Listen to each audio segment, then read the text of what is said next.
Menteri Keuangan Sri Mulyani menyampaikan sejumlah indikator perekonomian dan proyeksi realisasi pertumbuhan ekonomi nasional pada semester 1 tahun 2021 yang berada pada angka 3,1 hingga 3,3%.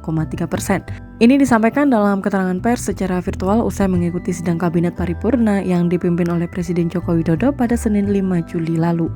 Di kuartal 1 2021, pertumbuhan ekonomi Indonesia masih mencatatkan minus 0,7%.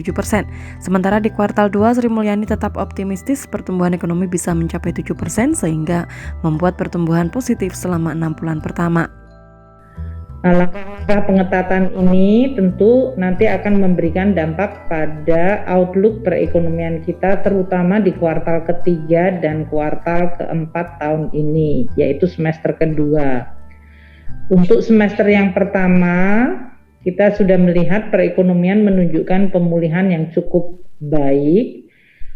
Namun kuartal 1, yaitu yang masih pertumbuhan waktu itu sempat minus 0,7, diperkirakan akan terakselerasi di kuartal kedua, sehingga keseluruhan semester 1 itu pertumbuhannya adalah di 3,1 hingga 3,3, yaitu kuartal satunya minus 0,7, kuartal kedua kita masih memperkirakan atau memproyeksikan pertumbuhan ekonomi ada di sekitar 7%, sehingga realisasi semester 1 adalah di 3,1 hingga 3,3. Untuk semester keduanya akan sangat tergantung kepada kondisi COVID yang sekarang ini kita hadapi, terutama berapa lama kenaikan COVID dan pengetatan harus dilakukan.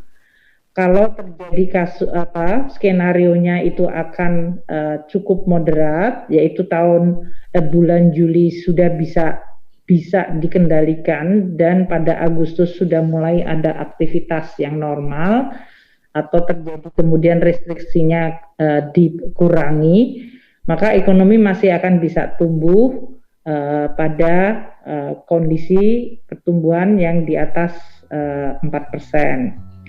Namun apabila atau bahkan mendekati 5% di kuartal kedua, namun apabila restriksinya cukup panjang karena COVID-nya masih sangat tinggi, maka pertumbuhan ekonomi untuk kuartal ketiga bisa turun di sekitar 4%.